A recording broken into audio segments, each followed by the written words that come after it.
right, we are back. This is Creativity is the Cure. Today on my show, I have the one and only drummer extraordinaire, Tobias Ralph. How you doing, Tobias? Hey, man, thank you so much. Hanging in there, and it's an honor to be here. And thank you for inviting me to be here. It's really nice. Absolutely. Where are you speaking to us from today? I am in Palmdale, California, out in the high desert. Beautiful. Well, I am actually in rural Massachusetts, Berkshires, up here. My mom, but my family, they're all actually from California. Oh, what part? I just haven't. My dad was born and raised in Sonora, California. Okay. I guess that's sort of the gold mine area, and my mom was born in Beverly Hills. Oh, wow. Fantastic. Yeah. And how did you end up on the East Coast? Well, my parents ended up moving. Well, my dad was a pianist, and he ended up moving or coming out here to go to Juilliard.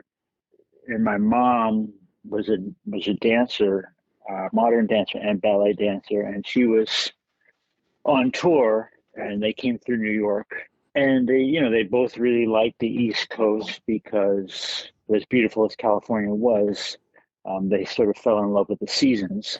Yeah, slightly different. Slightly different, I don't know if they were really taking into account that sometimes the lovely winters we get here, but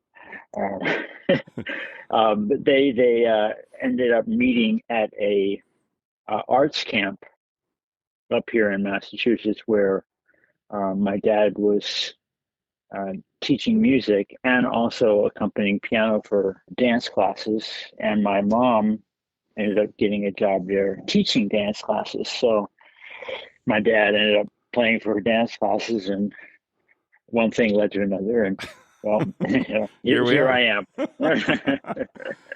Yeah, I was telling you when I called that I'm originally from Rochester, New York. So I understand the cold weather and the seasons. But about 13 years ago, my family and I moved out here, and we love it. And I always tell students, you should try both coasts because they're both cool and they're both different. They're very cool, because all my relatives they've sort of moved out of California at this point, but they were all living in California. Like my cousins, my grandparents, my aunt and uncle, they were all living in California. So I fell in love with California instantly. Yeah. I loved the air out there. My aunt and uncle lived in the Bay Area, and then my grandparents also sort of lived in the Sierra Nevada foothills, this little town called Pine Grove. Uh-huh. And I used to love going out there. It's just, it was hot, but the air was, super dry. Yeah. And just, going to the, what is it called? Redwoods, or the big redwoods there. Yeah. And I used to spend my summers out there with my dad, and we would go. He would take me hiking on trips into the Sierra Nevadas, sort of in the what they call, I guess, the Palisades. Sort of right outside of this little town, Bishop.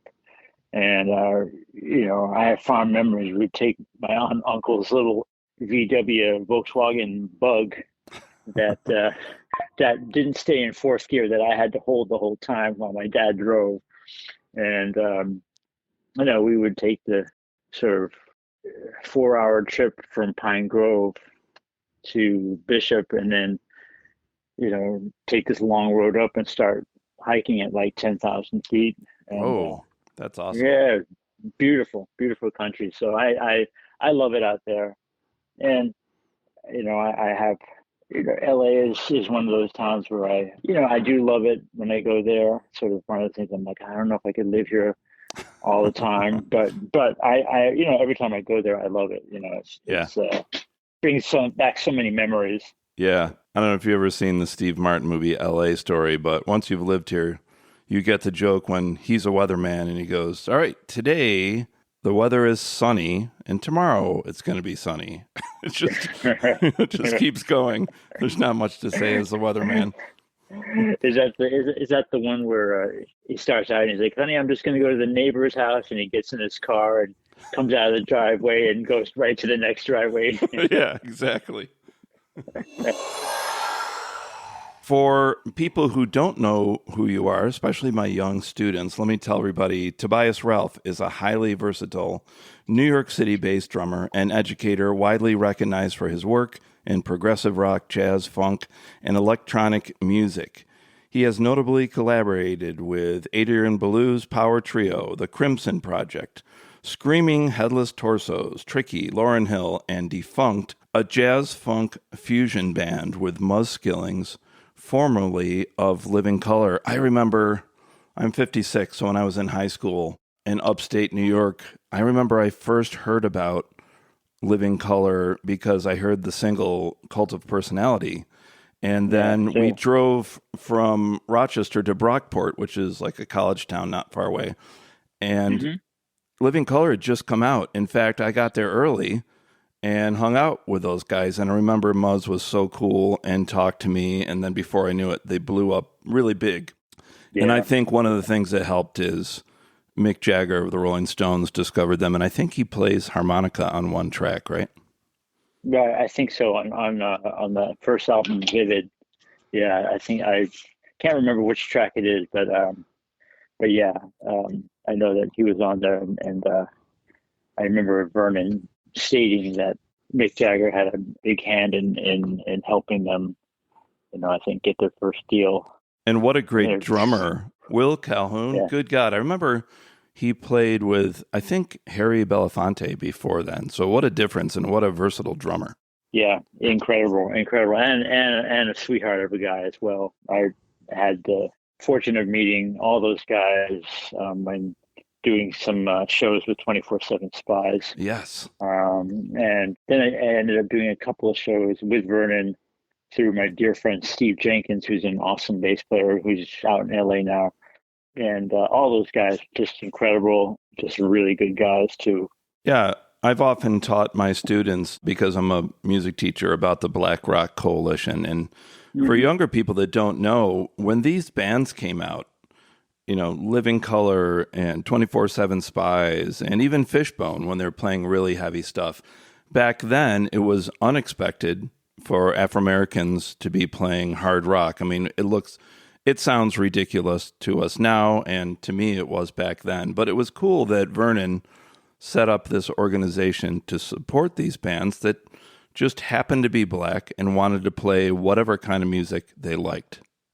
Yeah, I agree. I mean, it was, as you say, it sounds, ridiculous to think about it, now, but I mean, it was such a pivotal movement. Yes. Where, we initially had like Band of Gypsies and then, to have this wave of incredible music that was so diversified, yes. There was the metal aspect, there was the funk aspect, and then, there was sort of the avant-garde aspect of it too. Right. And that, which was, to me, there was at that point when Fishbone came out with Reality of My Surroundings, or exactly, and Vivid and Time's Up, and 24/7 Spyz, The Strength in Numbers, and I mean, all these albums were so incredible because they sort of tore off the labels of what rock was sort of supposed to be. It was right. It had, and it broke down those barriers of what could be. It didn't have to have this sort of generic form that we had always heard on pop radio, that there was these, there was a bar of 7 and but those bands did it in such a clever way that you wouldn't even know it. It just was such an impact. Right. I think you made a good point. The melodies were so strong. We didn't think about if they were in odd time signatures. Yeah, I mean, there were such strong melodies, and all those groups, they always understood the fact of having a strong melody, stuff that you could sing, but then there was all these incredible changes going on under it. It's like when I was, I think, recording with Jimmy Hazel from 24/7 Spyz, and it's like he seamlessly incorporated all these sort of incredible jazz voicings Yeah. and Earth, Wind, and Fire melodies and harmonies over it, and then seamlessly shifted into this, super super heavy, grungy riff, but always funky. It was great. It was really great. Yeah, and let's not forget Vernon Reid's guitar playing, which is like a bizarre mix of Tom Morello, Robert Fripp, and Adrian Belew. Just these outer space textures. They were absolutely Yeah, beautiful. man. I mean, he was what he was doing with the Decoding Society, Ronald Shannon Jackson's Decoding Society, before Living Color was already, revolutionary and, breaking down barriers, because he was sort of applying all these melodies that primarily, we had heard mostly in the horns, like in saxophone, Right. and here he was doing this stuff on distorted guitar, and it was really different. So I think there's so many walls that his playing pushed down, and and for us musicians, like, we're like, whoa, okay. Yeah, it had this is awesome. What is this? it had everything that I loved all in one band. Yeah. Well, and I think it's wonderful. important for younger people to realize too that not only Vernon with the Black Rock Coalition, but people like Sarah McLachlan back then, you wouldn't see a big music festival with lots of women leading it. And what she did with the Lilith Fair changed everything too. So I think we really need to look back and be thankful to people like this that just were pioneers. Oh yeah. They broke down the barriers, and I think that point, the music industry, they couldn't deny it, and they couldn't deny the power of it. They couldn't deny that. Okay, this is pioneering, and well, shoot, the people are getting it, so we got to get it as well. I mean, and some of them did, and some of them didn't. But certainly the movement and all of it was just undeniable. I remember in the early 90s, I heard about this band called Primus, and I went to see them in Rochester, New York. But the opening band was another slightly unknown band called 24/7 Spyz. So how did you get involved with these guys? Well, I got in, and it's so funny because I'll sidebar. Later on, actually, Primus ended up opening for 24/7 Spyz. So. Fair enough. Hey, I saw David Bowie open up for Nine Inch Nails, so whatever works. Yeah, right, exactly. So I got involved with them. See, I had been on tour with this artist out of the sort of upstate New York, this guy named Tony C, and he had a deal on I think it's a subsidiary of Interscope Records. Okay. So we were on tour, and it's funny because when we were on tour with Tony C, we'd actually done several tours. We did a tour where we actually opened up for Living Color. Wow. And we did another tour where we opened up for King's X. Oh man, another great band. It was great. So the tour manager for Tony C, a guy by the name of Ray Freeman, who was also a happening songwriter himself, was he had a band actually with Rick, bass player from 24/7 Spyz. And at that point, we were finishing up a tour with Tony C, and Ray said, "Oh, by the way, I think 24/7 Spyz might be looking for a drummer. Whoa! I know those guys, and you want me to pass along your number to them?" I was like, "Are you kidding me?" I mean, it was like, Strength in Numbers and Heavy Metal Soul by the Pound were just, were albums that I had on complete repeat all the time. Of course. I was like, yeah, of course, yeah, please. That tour finished, and then somewhere along the lines, Jimmy ended up giving me a call, and then he had booked a sort of a little rehearsal studio for me to try out.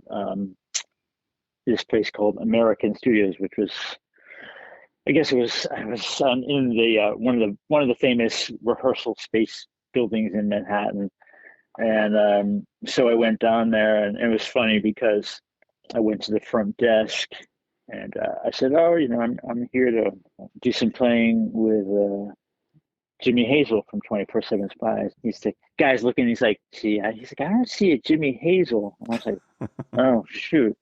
I'm like, he's like, "Did he tell you which room?" I said, "Well, it's room G." He's like, "Well, I have a Wayne Richardson in there." I'm like, Richardson. He's like, "Well, you can go in and look." And I went and looked, and I said, come in, and then there's Jimmy with the guitar. I'm like, who's this Wayne guy? He's like, he's like, "That's my real name." Oh, like, whoa. Okay.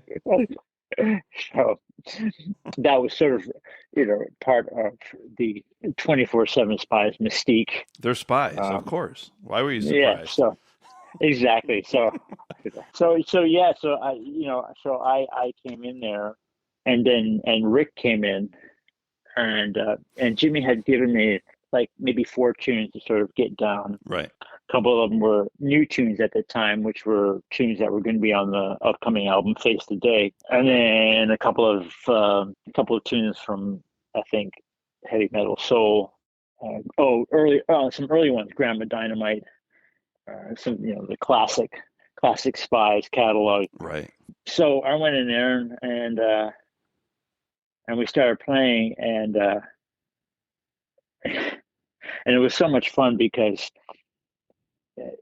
it's like, okay, these guys were cranking, and Yeah. it was and the most amazing thing for me also was just the pocket between Jimmy and Rick. Right. Like, they had such a pocket that for any drummer coming in, it was just like floating on a cloud. It's like, okay, and you didn't, it's like you didn't even want to try any like extra curricular stuff or fancy stuff because it had just this pocket, and you're just like, okay, I'm just a groove. play this, Yeah, just a groove, and it's just, it was. I mean, I had played, many funk gigs, right, and before that, and had done several tours playing R&B or funk music, or but to play in a group where there was such a pocket, like a pocket of where guys have just been playing together forever. Right. It was amazing, and they just were so lighthearted and laughing the whole time and poking fun at each other, and it was a really really nice hang, and I think Jimmy said, "Yeah," he's like, "I think I'm sold," and Rick was, he's like, "Sound great, man." And then he like left a message with me later. He's like, "Oh man," he's like, "you sounded great." He's like, "I really hope you play with us." Oh, I know. That's the key thing. Here's the key thing. This will tie in. I should not. I don't know why I forgot this, but so what I told you. Yes, my friend Ray Friedman had recommended me to them, but Right. they had seen me a little time before because there had been a big benefit for Rick when he got sick. He had a lung collapse, and so there was a big benefit for him at CBGB's. And I ended up playing at that benefit, funny enough, with Muzz Skillings. Oh man! And we ended up doing like a version of School Days. Oh Stanley wow, Clarke. Stanley Clarke, yeah. And that tune happens to be one of Rick's favorite tunes, and so they already sort of had their eye on me already when they saw me play. Right. And I think then when Ray called in, and told them, they sort of just said, "Oh, that was the guy who was playing with Muzz." Right. Or, and then Jimmy ended up sending me all the tunes for Face the Day, and it was great because he's an amazing drum programmer. So he had programmed all these awesome grooves Oh, that's helpful. On this Alesis drum machine. Oh, is that the HR-16? I know I'm a nerd, but yeah, something like that. And I mean, and the programming was, I mean, the grooves were killing. yeah. And like just so great that I really wanted to try and replicate, as closely as I could, everything that he had programmed. Exactly. And I mean, it was a serious right foot workout. Yeah. And he was like, no. He's like, say that with one foot. I'm like, all right, okay. So it's like, do ga go go go go go go ga go ga go go go ga go go ga ga go go go ga go go go go go go ga go go go go. And I was like, but it tied in so well with the group, with the songs. So we ended up going to, Bumblefoot, or Ron Thal, the incredible guitar player. We ended up going to his studio down in New Jersey and recording all the drum tracks in his house. And it was great. Like I was with Sonar at the time, and I had one of those little, those jungle snares. I love those. I love those little kicks. Yeah. Yeah. So I used that.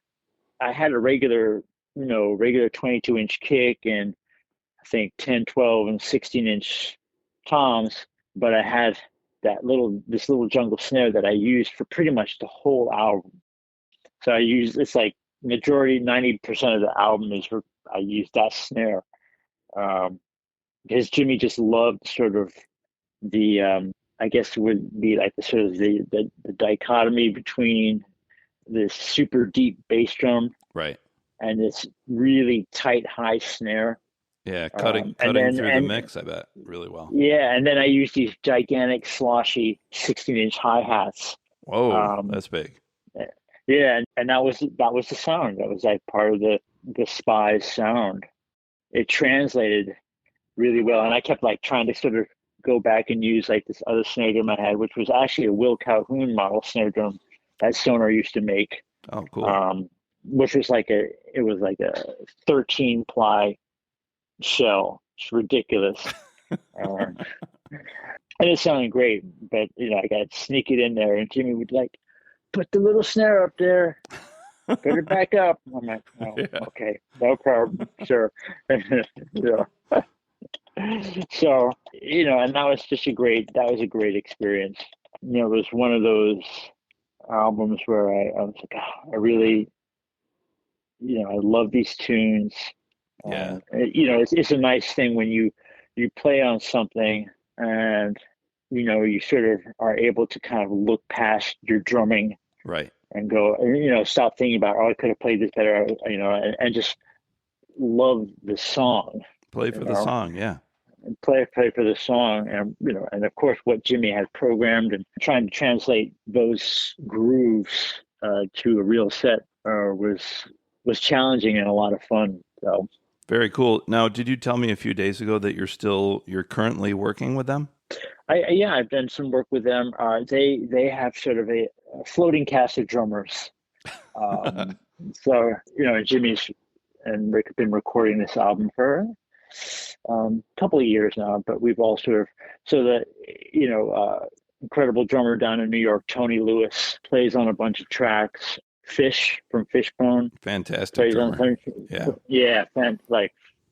Ridiculous, yeah, unbelievable. And myself are on there, so it's got a lot of different. There's actually even a track which I won't say until people hear it. There's even a track where we sort of did a weird edit where I'm playing on the choruses and bridge of one tune. Yeah. And Tony is playing on the verses. And so it's very cool to sort of hear like the different feels. Yeah, that's interesting. I can't remember what album it was, but Sting did an album a while ago where they did the same thing with Vinnie Colaiuta and Manu Katché. And they would just bring the faders up at different sections. I think that's great because especially when you have a part of the song like the bridge, which of course is unexpected, to bring in another texture. I really love that idea. Yeah, I think I want to say I think Seal did that a lot too. Really? You know, and Trevor Horn did like I remember that sort of Trevor Horn saying, or maybe it was I think it was Harvey Mason was saying in the interview that like on one track he played on it, and then maybe Manu played on it, and maybe Andy Newmark played on one part. You know, so that they all were on one track. You know, and Harvey was like, I think that was me. And yeah, man, I love Harvey. What a great drummer. Yeah, really great drummer. So when do you guys hope that album will come out? I don't know. You know, I think Jimmy is sort of finally wrapping up stuff on it.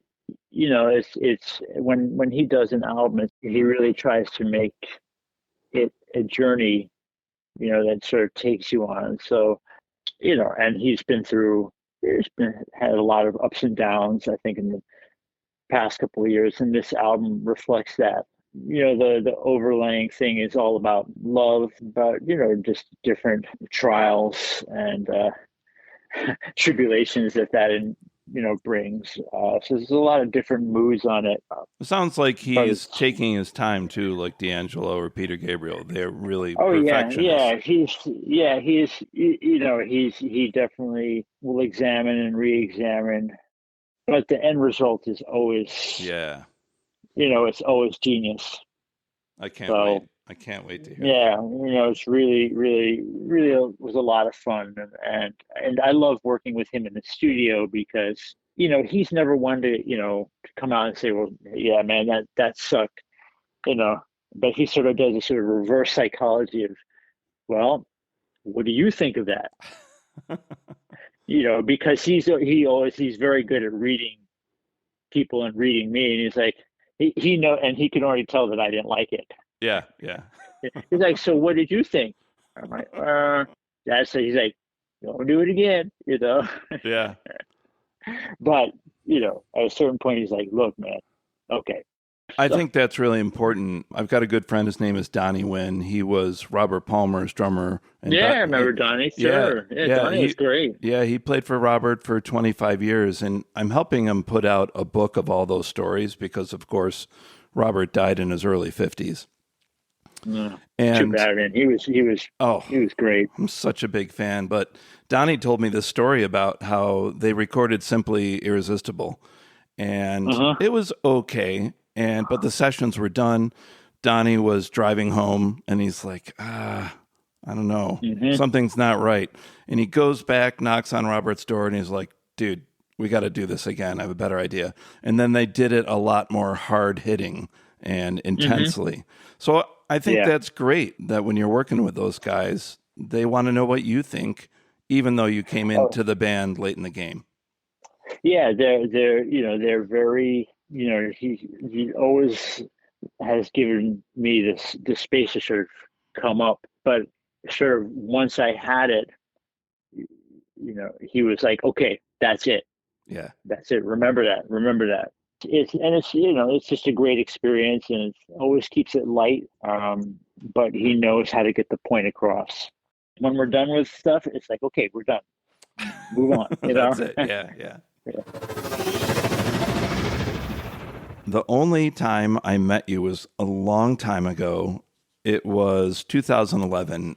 I grew up knowing Tony Levin since I was about 8 years old. And I remember he called me and he said, hey, you got to go to this really cool show that I'm doing in Buffalo. And it's called Two of a Perfect Trio. And I'm like, what? And at that point, there was no, there hadn't been any serious King Crimson reunions. And I was like, well, who are you playing with? And he's like, well, Adrian Belew, Pat Mastelotto, Marcus Reuter, and then these two people I didn't know, Julie Slick and Tobias Ralph. And I was like, well, I definitely got to go. And I remember, because Tony's a big fan of vodka, he asked me to get this really bizarre, I think it was based on Beats or something. I brought you guys this gigantic case of vodka. And I remember that. I almost remember that, like Tony holding it or something like that. Yeah. Yeah, and that I hadn't met Adrian Belew yet, and he answers the door and he's like, "Who are you?" I'm like, "I'm Tony's friends. I'm here to deliver the vodka." And he's like, "Well, in that case, come on in." And then I got to meet all you guys briefly. And then when the show happened, they started the song Indiscipline. And, I thought you had been playing the drums really well, but then I saw you start to solo and do that really hyper intense, complex thing that you do.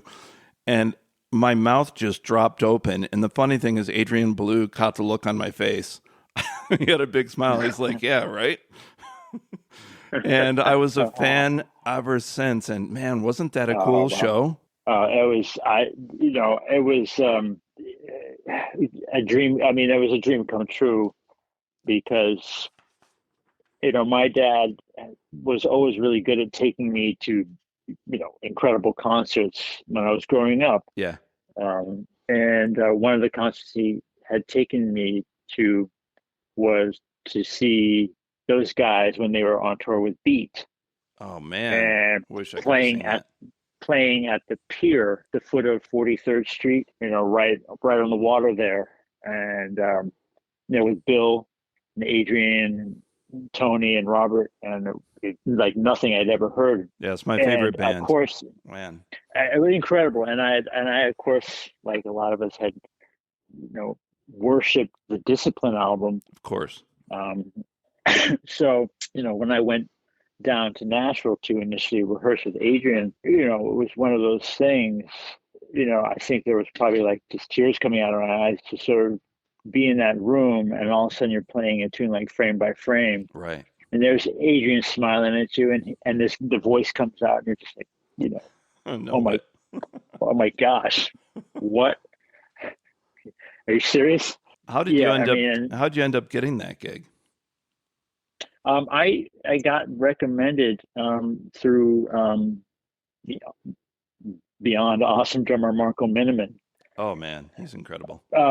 Because Marco and I, it's very kind of weird. I had ended up doing some dates with that German pop singer Nena. Okay. Had 99 Luftballons. Of course. However, I'm not sure how it worked out, but for a while, like Marco and I were sort of piggybacking parts of the tour. Right. So he was playing a chunk of a tour, and then I'd come in and play a chunk of the tour, and we became good friends. And then when we ended up playing the Montreal Drum Festival together, I ended up there because I was it was such a weird thing. Like Rich Manjacaro, who was with Peisty Cymbals at that time, ended up calling me up and said, "Hey, do you want to come and play the Montreal Drum Festival? Because Rayford Griffin, who was a drummer from Jean-Luc Ponty at that time, can't make it, and Tama really wants someone there to rep."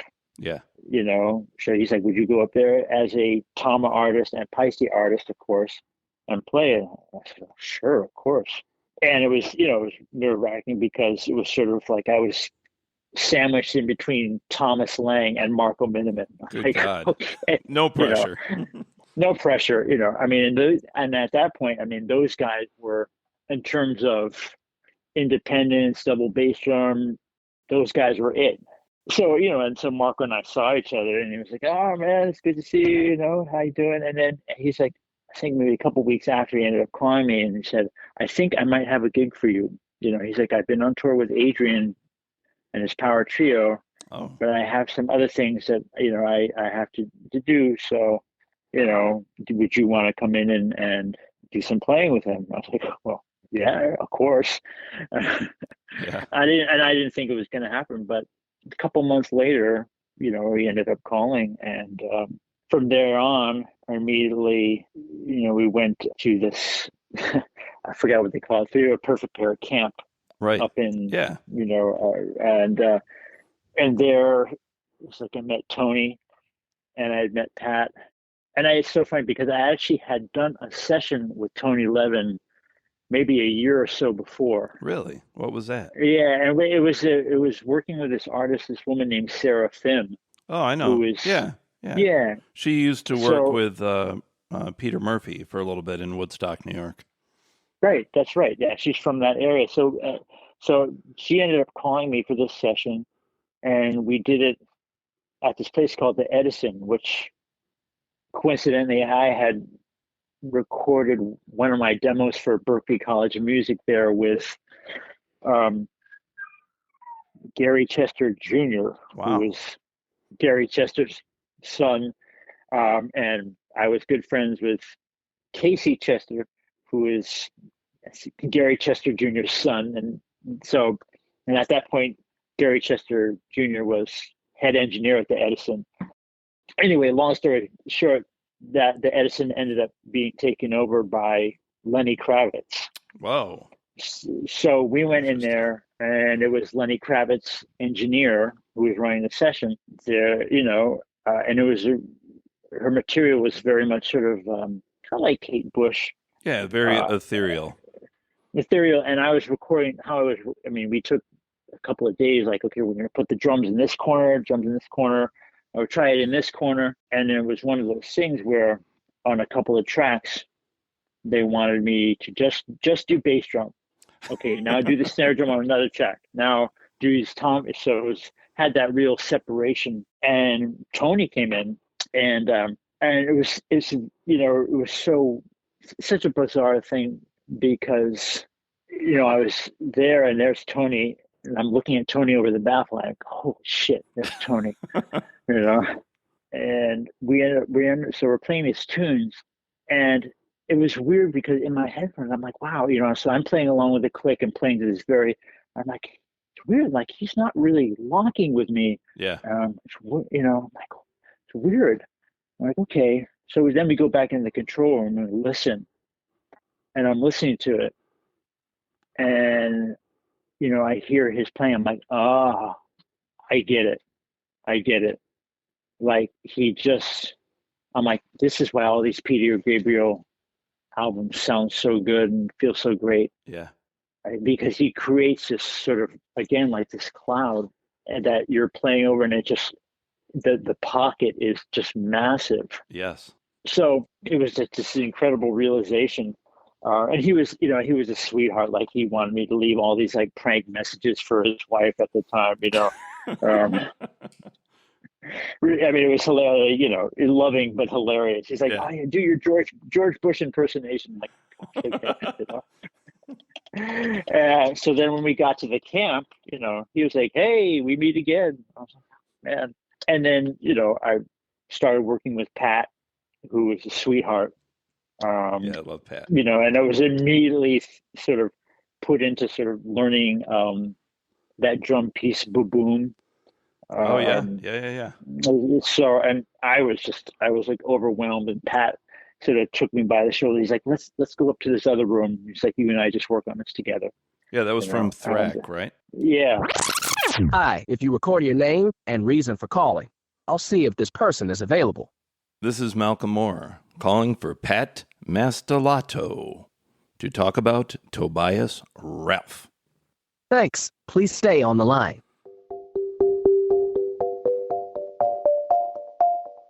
Cha-cha-cha. Do I hear you? Yes. Do you hear me? Yeah. Yeah, I do now. I was wondering if you could share with me a memory about the one and only Tobias Ralph. Yeah, he is a one and only, that's for sure. Let's see, he's such a character. You must know that, right? Yes. Let's think here. I mean, it's so quiet in the beginning. You never know what's really going to be revealed as you get to know him better. I had a good story for you, but I've forgotten it. What was I going to tell you? He does really well with voices. He's already done a few for me. Oh, yeah. And the thing where he can, he's great. Schwarzenegger, him, and who was the drummer before? Eric Slick. Eric Slick also does a great Terminator Schwarzenegger. So the two of those together, that was quite an evening in a bar somewhere. I hung out with both of you guys in Buffalo in 2011 for that show. Yeah, when it was like Stickmen and Adrian Belew Power Trio. Yeah. That's really the only long tour we've done together. But that was quite a bit. We opened for, we did about, 20 or 30 shows maybe on that tour. Yeah, I just thought of the story I was going to try to share with you. So here's your story. At this camp we do in the Catskills, we usually finish on Thursday night with a Beatles sing-along. We do it by the campfire. And when I say we, I mean mostly Adrian Belew, Adrian and the campers, circle with acoustic guitars, and then more campers join in with random instruments. And anyway, Tobias and I, you may not know, Tobias doesn't drink. Okay. This night he did. He had a cocktail with me, and we were in the crowd. It's outdoor, around a bonfire. And they were, I think it started maybe with something the way she smiles. And we started doing the drum part with the massive Beatle compression on every,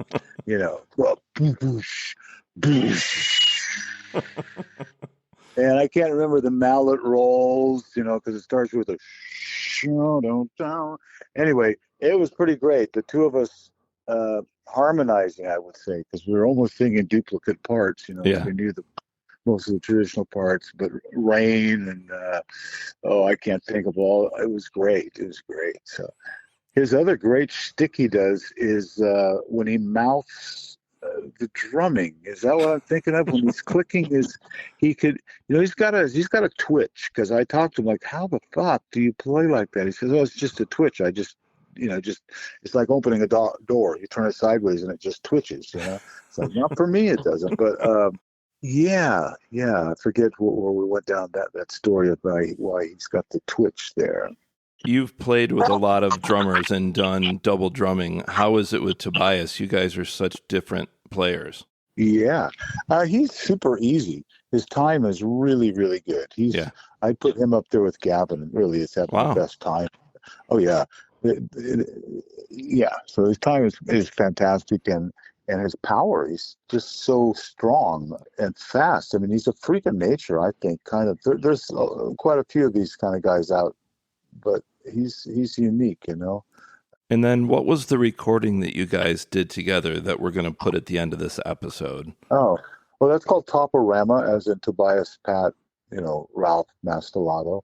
And I had thought it way back when to invite Eric Slick over to do something when he was Adrian's drummer, and we were going to tour together. So then we started to tour together, and Tobias is the drummer, same thing. I said, hey, we should go try to make a record, something we could sell at the merch booth. And I've got the studio at home. So he came here and stayed 2 or 3 days. I'm not sure how long it was, about that. A few unique things. Well, one thing, he plays some keyboards. So he added some keyboards. Oh, and, cool. Yeah.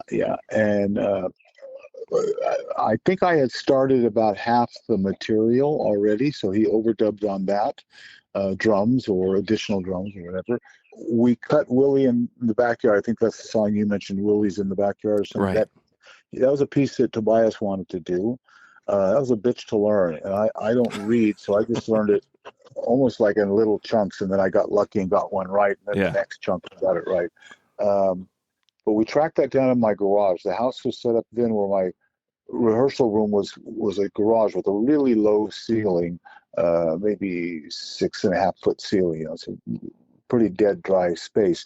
And then above that, in that part of the house was a kind of a big room, a loft room, about 20 by 40 feet. It's a very big room with a high ceiling, maybe 12, 15 foot ceiling.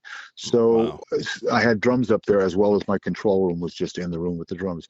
So I tracked the end of the one called NY5. The back half of it, maybe 4 or 5 minutes of the back half, is us throwing drum fills back and forth. Right. Him downstairs, me upstairs. So absolutely no visual. Yeah, no visual. And then it was his idea, or we were just talking about it, went down that rabbit hole of Crosswinds by Billy Cobham that has some flanging. I think Kim Scott did the record. But, old-fashioned tape flanging. So on that piece, you'll hear that when I mixed. I was going, we got to find a way to honor that tradition, bring some of that back. So, and then maybe now that I think of the one or two tracks that I did more electronic drumming on, he might be the only drummer on those 2 tracks. I'm trying to think what they were called, but we did those over at my friend Mike Morgan's place called The Zone. So we went in there one day. Hey, that's so funny. Mike Morgan, he just texted me this very second, whose name I just synchronicity. Unbelievable. and we haven't touched base for a week or more, so that just came out of the blue. Yeah, and Pat Mansky engineered on those tracks. I'm trying to think what they might have been called. Quite a while ago, right? Like 2010, I think. Yeah. That was right around the time of that tour you're talking about. Right. 10 or 11 or 12. Yeah. Well, I really appreciate it, Pat. Thanks so much for talking to me and taking a few minutes today. Yeah, now I'll go call Mike back. The zone guy. All right, man. I appreciate it. Talk to you soon. Okay. All right. Take care. Bye. So, he just was such a sweetheart to me. And again, like another mentor influence. Yeah. Because, I mean, for people that don't know, he was in Mr. and one of my favorite bands, XTC. Yeah, exactly. So it's like, here I am hanging with a guy who, every time I'm pumping gas, I would hear Kyrie or, Yeah, exactly. That's take these broken wings. And yeah. I loved what he was doing. Yeah. And sort of hear him, then in the King Crimson context was great because, Pat's playing has this natural swagger and he's got this pocket, and it just made all that stuff feel extra groovy. He had it all wired down, but here he's navigating through these crazy time changes like they're nothing, and I learned a lot from playing with him. And so people don't know, I mean, yes, he is a mad scientist, and the few times I've hung out with him, I always like to go back and see his gear because it's not only bizarre hybrid kit of acoustic and electronic drums and little sequencers, but he's got the weirdest cymbals and other metallic things. I don't even know how to describe it. I'm like, what is this? Yeah, we had we both had, he'd gotten me hooked up with this company called Hammerax. Okay. I don't know if they're still around. This wonderful, crazy guy named John Stannard. Yeah. And he had this, he somehow put these weird pieces of metal together. Yeah. And he came up with some great things. Right. So we both had a plethora of these bizarre metal things on our set. Yeah, and you guys, you're very complementary to each other. You're very different drummers, but it really works. Yeah, well, he was just, he immediately took me under his wing and made, it was always fun to play that stuff, but he made it more fun because he just sort of looked at me and it's just like, okay, don't worry about it. We got this. And that's what I really loved. And all those guys, like they always just would have such fun on stage. Yeah. But I still had to sort of pinch myself. Yeah, what a gig, man. Wow. To be playing these tunes, and you're like, oh my God. Music that you grew up on. Right. And, was life-changing just as much as, me hearing Tony Williams for the first time or me hearing Rush for the first time. Yeah. Discipline and Beat. A Three of a Perfect Pair. Those were those albums that were just had to listen to over and over again. Yeah, I mean that's my favorite band, and I'm not quite old enough to have seen them live. So to be able to see you guys, I saw the Thrack tour and recently the Beat show with Danny Carey and Steve Vai. Which is great, man. Right? Good God, yeah, killing. Yeah. So good. I got to bring up one of my favorite songs at King Crimson is Industry. And I've seen Tony play so many times, but on that tour, I think his right hand was on a Chapman stick and his left hand was doing that repeating pattern on a bass synth. It was insane. And he's just calmly up there splitting his brain in half. Yeah, exactly. They all of them do that. Adrian was just, the way he felt all those odd time signatures. If you ever noticed, he was always just moving in 4 throughout all of it. Yeah. And he's a great drummer too. And most people don't know. Great drummer. Yeah. Yeah, great drummer. And he's just, he naturally has it, and just can feel that stuff, and it's amazing. The other artist I wanted to ask you about is Tricky. Now, I often teach my students about trip hop, which was an amazing kind of music in the early 90s, where they were kind of playing electronic music in halftime. And of course, like everybody else, I was a fan of Massive Attack, and then they split up into bands like Portishead and then Tricky. And I loved Tricky's music, but when I found out you played live with him, the rhythms are so far behind the beat, and the music is so otherworldly.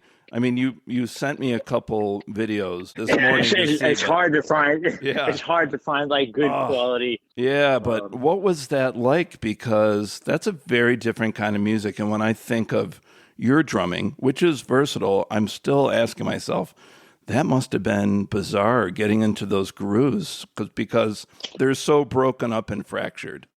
Yeah, when we would play some of those tunes live, there would be a click sort of running, but the musical director would say to me, he's like, I don't know if you really want to have a click. He's like, because the initial grooves that I was playing along to were very chopped up. I mean, and the cool thing was that they weren't necessarily perfect. Yes, right. But and I was like, wow. And he's like, yeah. And I was like, I'm sorry. You just have to figure out how to make this feel good. Yeah, one of the clips you sent me, I can see you sitting at the drums. There's a big break, and you're watching the keyboard player like a hawk. Yeah, I could see you almost counting, and I was like, good God. Yeah, well, I think that particular clip from the Brooklyn Bowl, that might have been my very first gig with them. Because basically I did a rehearsal with just the musical director and myself. Yeah. We did 1 4-hour rehearsal, and then it was like the gig. Wow. And I didn't meet Tricky, until we were on stage. Yeah. He called me. He was like, hey, welcome, Tobias. Welcome to the fucking club. All right, that sounds good. That sounds right. Of course, I was a huge Massive Attack fan, and become a huge fan of his music as well. So playing it was amazing. I'm sorry for the dogs. Oh, that's okay. When you played the live show, was it just his solo work, or did they do stuff like Karma Coma by Massive Attack? Well, we didn't do any Massive Attack tunes, but we did play, Overcome, which you don't know if you really listen closely, is the same words from Karma Coma almost. Yeah. And, don't want to say, but I think that was, at that point, that was Tricky's way of saying, yeah, you know what, fuck you guys. I'm taking these lyrics are mine. And he used them for, one of his biggest tunes. Yeah. Which I think was actually bigger than Karma Coma. Yeah. But we didn't do any Massive Attack tunes, but I mean, his material. There's so much. So much, and it's just takes me through so many different genres. Yeah. And he was always, I remember one time we were playing, and he's like, "Okay, drum solo," points to me. Of course, I start, playing drum solo, and he's like, "No." He's like, the fucking drum part. I'm like, oh, he wants the tom part from this tune. So when he says saying drum solo, it's not for me to solo. It's because for everybody to stop playing and for me to play what the part is from the tune. So it's like The Funky Drummer by James Brown. Right. Just give the drummer exactly. Just only you play the part that you're already playing. Yeah, exactly. Yeah. He's like, hey, what the fuck? What the fuck was that? I'm like, I thought you meant drum solo. And he's like, he looks at me, smoking this joint, just looking at me. He's like, Tobias, you're an odd bird. You're an odd bird. I'm like, all right. He's like, but I like you. I'm like, all right, we're safe. I think that's an okay description of you. I think that's actually a compliment. It was a compliment, I'm like, he didn't throw something at me or definitely a different experience. Yeah. I mean, it was, really playing program music, Right. and he would take certain grooves and they would, he would kind of chop them up in these crazy ways. Right. Right. And the challenge was always sort of trying to find the seamless way to make it feel good. Yeah. It always works. Yeah, it always worked. And I really had a great time on that tour because it was, I had just sort of finished doing some work with Lauryn Hill, and it was a different thing and just Very a different. little more, a little more relaxed. If it's okay with you, I'd like to travel way back in time to when Tobias was a little boy. What is your first creative memory? That's a great question. I want to say, this is going to sound so stupid, but when I was little, well, I always would go to sleep with the radio on. Yeah. And at that time in New York City, we had a number of great radio stations. So like the big jazz station was WRVR. Okay. And they played everything from straight ahead bebop to all the latest jazz fusion, which at that point was, Weather Report, Return to Forever, everything. So I would listen to that and I it's like I remember, and my parents were always playing the Beatles and stuff. I remember I used to wake up super early in the morning and I would do this thing where I would set up coffee cans and I would have like one of my stuffed animals, in front of the coffee can, and then I took cardboard and I cut out guitars and I put them like all over my stuffed animals. So they were like a band, This is great. Wow. The seal played the bass, the teddy bear played the guitar, Wow, this is awesome. The lion was the lead singer, and I got really into it. So at one point I took crayon and like, because, I wanted to have the theatrics. So I drew crayon on the walls, like smoke, fire and all that stuff. Awesome. And my mom came into the room at like 6 a.m. and she just said, Oh no. Honey, that's not what we do. I'm like, really? And my dad came in, oh shit, I gotta clean the walls. But I remember my dad also was always, it's like he had seen me sort of tapping to music that he put on. So, and I remember at one point my dad took me to this little music store and we just walked in and I was like immediately raptured by looking at the drum set. And so for I think my 4th birthday, my parents had bought me a little practice pad and like this little cymbal and like a wood block.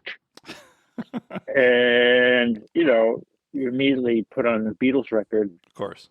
And my dad looked and said, oh, wow, he's actually keeping time. Yeah. With what's going on here. And like his ears are telling him sort of what is the right moves to make. Right. And, so I remember that. And then I remember at one point my dad, would look up, when they had the TV guide, and sometimes they would have these concerts that would come on late at night. Right. And I remember one time it was a concert of Rod Stewart. Yeah. Like Rod Stewart in his prime concert, and my dad brought our little black and white TV set into my room, woke me up, and we watched this whole concert. Yeah. And so there was that. And then when I saw Stevie Wonder play on Sesame Street. Oh man. I showed that to my students when I used to teach elementary school. That is so fun. Yeah. It was great. And yeah, when he just started with that, God. And I saw that. Superstition, I was like, oh, that's it. If I wasn't sure about being a musician, but that is definitely what I want to do. Yeah. And from then on, my dad sort of saw it and, got me a subscription to Modern Drummer. Yep. It sort of went up, and for 1 year for Christmas, I got this little snare drum with a little cymbal. I probably played to the whole Live Journey album Captured just on that snare drum. And, And then, finally kind of got a set. And it was weird because we had set this drum set backwards because I would lead a lot of times with my left hand. Interesting. So I had the set up lefty. The only problem was that my left foot didn't want to work on the bass drum. Right. So I would always say, I'm like, oh, no, that's the bass drum is just for show, because like Ringo, it says the Beatles on front. It's just for show. It's just a sign. I'm like, you're my dad. Bullshit, It's like, he's like, come on, make that foot work. I'm like, it doesn't want to do it, And then the next day, he's like, he turned the drum set around. He's like, try this out. And boom. That was it. So it was it. So it was like I had this weird thing of like, okay, needed to be on the right hand drum set. Yeah. But even to this day, I still do certain things where I lead with my left or end with my left hand. Yeah, you're a very ambidextrous drummer. Which is, sometimes it's cool and sometimes it's not cool. There were certain things that I had noticed in my playing where there would actually be these little time gaps when I would coming out of a fill or something like that, because where it would be very easy to just end with your right hand on the right hand cymbal, I would sort of do some weird little switch up and end with my left, and it would create this sort of weird little time discrepancy. Yeah. Which I never noticed until much later, and I was like, And for some reason, my right hand didn't want to do like two doubles at the end of the fill, Yeah. So, a constant adjustment. Ladies and gentlemen, Rob Wallis of Hudson Music.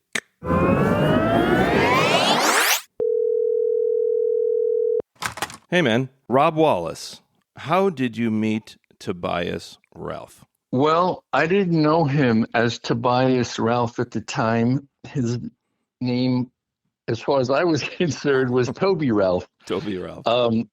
Toby came to Drummers Collective. You'd have to check with him. He was a very young man. His dad would bring him to lessons because he was too young to, maneuver Manhattan by himself. My guess is he was 12 or 13. Wow. And if I'm not mistaken, one of his primary teachers, at least in the younger period of his studies, was a great teacher and player named Kim Plainfield. Okay. Who left us much too early with, he passed from a health issue. But Toby was at the collective. There were a group of young studs that kind of hung out together. We had a little lobby area and there were practice pads set up on snare stands out there. And, I used to call them the pad brigade.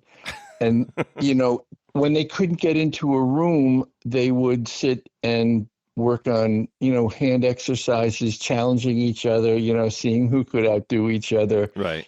And it was great competition. They were at the school a lot. There was another drummer named Frank Katz, Zach Danziger. Frank also left us, unfortunately, a few years back, way, way, way too young. Yeah. But, some, incredibly great players, and they were there a lot.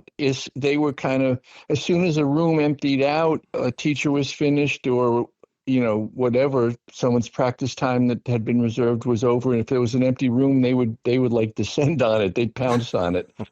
And, a lot of the rooms had double kits, so they would, they'd play and it was a great environment, I think, at that period of time especially for those guys, because they really took advantage of the school and what the school had to offer. And then I think Toby may have studied with another drummer. Unfortunately, it's terrible. It keeps having to say this, who also passed way too young, Pete Zeldman. Okay. A very interesting, very deep and committed player and teacher. I think Toby may have been with him also. But yeah, his dad would come in. His dad was a great guy. We would chat sometimes. He'd wait for the lesson to end. Right. And then as he got older, he would come in on his own to the collective. Yeah. But he was a fixture. He was definitely a fixture. And how long did you know him when he was coming to school? For a few years? Oh yeah, I mean, all through high school, he was there. After high school, it was a while. He would know the details, but he had to have been around a good 10, 15 years, I would say. Wow, he's such a incredibly unique drummer. Did you see any hints of that at an early age? Yes. Whenever I would hear him play in a room or practicing or playing with tracks or something like that, his approach was always different. He didn't try to sound like anybody else. He seemed at a young age to know to develop a unique voice is a great thing. And, he was committed to the drums. And I think he knew from a young age that that's what he wanted to do as his life's work. Wow. So he was, always searching for the new thing, the next thing in his development. And I don't think he was, I think he was very aware of what other guys were doing and kind of what was happening out there, but he was also trying to put together his own style and sound and approach to the drums. Wow, that must be great that you get to see all these amazing young people develop into professional drummers like Tobias. Yeah, the school, I was very fortunate to have been involved with the school and shepherd it for so long. But yeah, some of there was an incredible amount of talent, and it was a great period of time in the evolution of drumming, really. It was kind of a second renaissance. I think there was a renaissance, in the 30s and 40s. I guess every 10 years or 15 years, there'd kind of be a renaissance of certain players. Then we got into Elvin and Max and Roy period, and then Tony and Steve Gadd and Dennis and Dave and Steve Smith and Garibaldi. There were different periods, and the collective was very active in that time period. So it was a great place to be, and I was thrilled to be a fly on the wall, for a lot of that. Amazing. All right. Well, Rob Wallis, thank you so much for sharing the memories. My pleasure. Keep up the great work, Malcolm. Thanks, man. Here's a totally different question. Do you think that creativity could be implemented in curing people, or at least helping people with mental health struggles like depression, anxiety? What has your experience been with you or with people you know? I definitely think it can, because with drumming, I think it first of all, it helps focus the mind, and it helps calm the mind. Yes. Because it's one of those things where your body is just naturally, into this motor skill, and coupled with the emotion of playing a great groove. Yeah. I think it definitely helps with the wiring of your mind. And like with my good friend Alex Cohen, who is a phenomenal drummer, who's one of those guys who could just do, completely separate each limb. Yeah.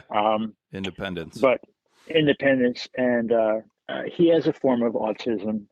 And I think him being a drummer has really helped that and focused it, because his mind immediately is able to kind of rewire and play all these incredible things. And plus he just came through incredible brain cancer. Oh man. Yeah. And crazy enough, him coming through that has, unlocked a whole other level of his incredible ability. Right. So I music is definitely, I think, can cure so many,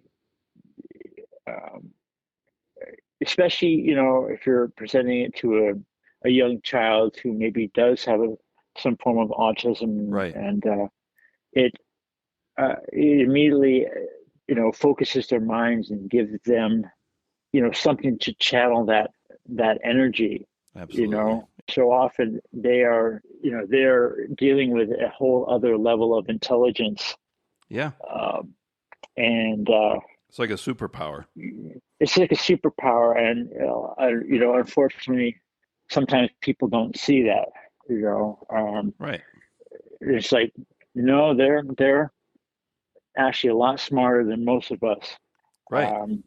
And it's just, but it needs to be channeled in a different way. So I think music, it's a different level, where maybe someone who has severe autism, has a hard time dealing with crowds and that kind of overstimulation. But playing an instrument, music, gives their brain a different type of stimulation and a calming and a focusing. I think it's one of the best, the best things for a child. And I wish music was more implemented, in our school system from an early age, not from a point of sort of where you get into sort of high school or college where there's a lot more pressure. Right. But where it's implemented from just a pure joyful aspect. Totally I think agree. it's, because it's a different language, and it's an honest language. It's music is one of those languages where, you really can't lie. And it's just it can be such a beautiful form of expression. When I think of drummers like you that inspire me because you have the ability to kind of play drum and bass music on the drums, I think of Zach Alford. I think of my friend Kyle Crane, who plays with Daniel Lanois a lot. But especially you, how are you playing that fast? And I feel embarrassed to ask it. And I'm wondering, is it like the Moeller technique? Because I met Buddy Rich and he showed me how every time he brought a stick down, he would use all four of his fingers and he would get four strokes out of one. Are you doing something similar?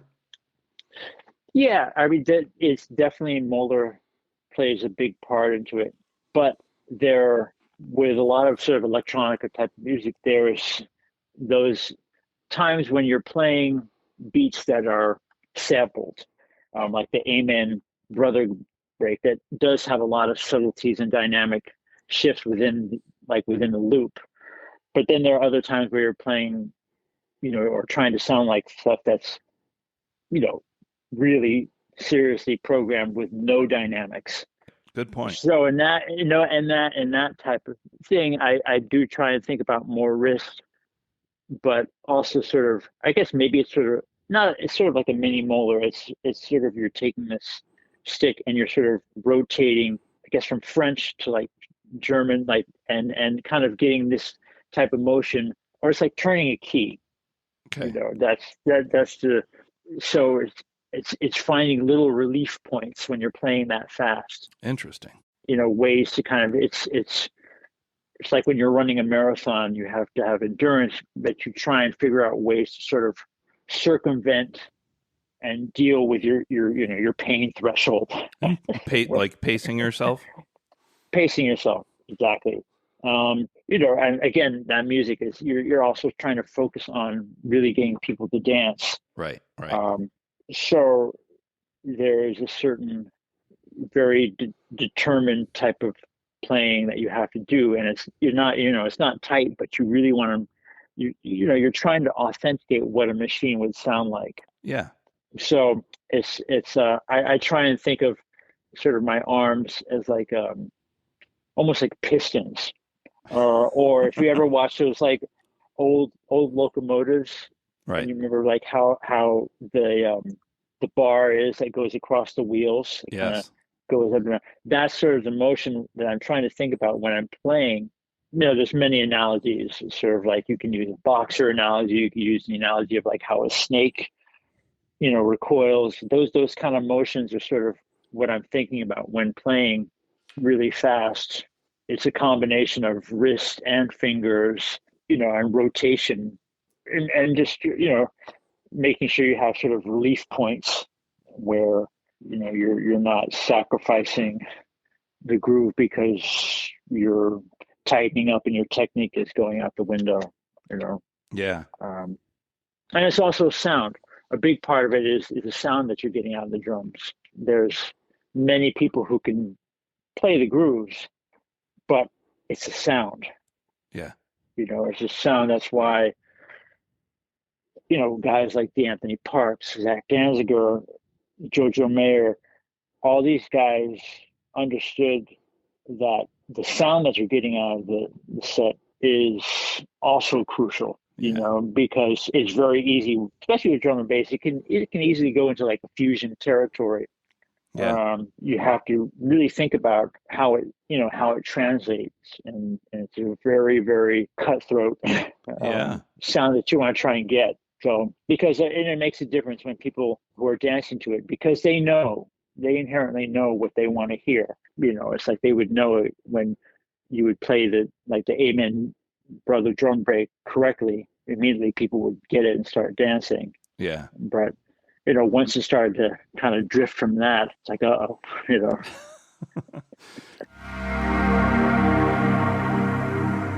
Well, I always like to end with my guest responding to a quote. So I'm going to give you a quote by an astounding drummer who influenced you and I both, named Tony Williams. Yeah, he without once, a doubt. Yeah, he once said this: playing faster on the drums is one thing, but to play music, to play with people for others to listen to, that's something else. That's a whole other world. I completely agree. The whole reason why we get into this is because, there's ego involved, but there's also, the main part is to sort of have a selfless approach. You're trying to touch others, with your music, and they're coming to see you to get that, to not have to think about whatever things that they're dealing with in their life, and as drummers, it's sometimes it's very hard to sort of, we can hear like a beautiful melody or a beautiful harmony and it makes us cry or makes us happy. Yeah. Sometimes it's hard to do that on drums. Yeah. But the guys, when you listen to Jim Keltner play a beautiful groove, when you, Or the Steve emotion, Gadd. yeah, and I remember when I took a master class, I went with Peter Erskine. Oh, wow. And he was talking about when he was working with Weather Report, and he went up to Joe Zawinul and he said, "So, Joe," he's like, "how do you write such beautiful melodies and harmonies and all that?" And, and Joe just looked at him and he said, "Have a kid, you'll get it." I love that. Because, all of a sudden you're not writing music, you're not playing for yourself, you're playing for,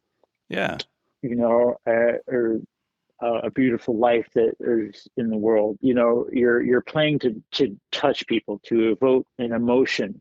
Having great technique, I think it's necessary because it helps with sound and getting your ideas out. But ultimately, it's, you want to be able to touch someone and make them feel, wow, I had a better day because of hearing this music that you guys are doing. And, and I fully believe that what the energy from behind the set or guitar, that positive energy, you will get that back from the audience. So I think, at my age, I've finally started to realize that, none of this can be taken for granted. And Right. that, to be able to play music, I'm damn lucky, Right. damn lucky. So, I can grob and grumble about doing gigs or driving, or having to play Brown Eyed Girl one more time. But, look, when you see people getting into it and seeing the joy, then you go, okay, forget it. Everything else, that all the other stuff is, Yeah. Live in the relative. present. Yeah. Yeah, live in the present, and as you get older, it's sort of all those, those emotions and become more apparent, How can I help you? What's the best way for people to check out your drumming? Is there a website? Are you on social media? And also, do you still teach drums? And if so, where? I do still teach drums. I do teach privately, and I also occasionally teach at the Collective School of Music down in the city as well. Wow, cool. And I have, I'm on whatever, Instagram, Facebook, and I love your TikTok channel. TikTok, yeah, we're in there too. And I have a YouTube channel, so that's usually the best place to sort of check my stuff out. I have a website up somewhere, but I haven't even looked at it in like 10 years probably. So, well, what's the best way for people to get in touch with you if they want to take lessons or interview you or book you for a gig? Well, so you can reach me through, let's say, email, which is Tobias A. Ralph at hotmail.com. Yes, I still have Hotmail. And Instagram, which is just Tobias Ralph Drummer. Facebook, Tobias Anthony Ralph. And then I think TikTok is also Tobias Ralph Drummer. Yeah. So, hey, Tobias, why don't you go down and run down the road and get me some sausages? Right, mate? You're an odd bird, but I like you. I like you. All right. Okay. Tobias Ralph, it has been a true pleasure getting to know you a little bit more, and promise me next time you're in California, let's meet up for some really strong espresso. What do you think?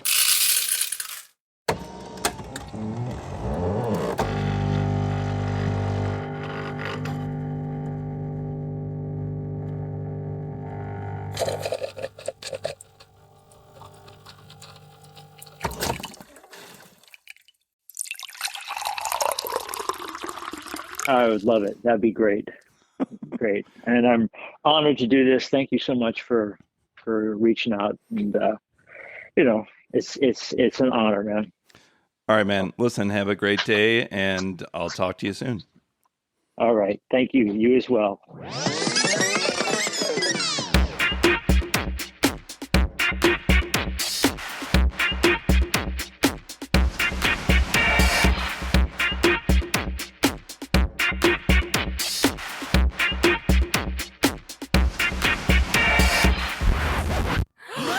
Hello, my name is Jefferson De Leon, and I am a scientist in the biotech sector and a comedy musician, and I am a proud sponsor of the Creativity is the Cure podcast, because creativity is central to who I am and what I do.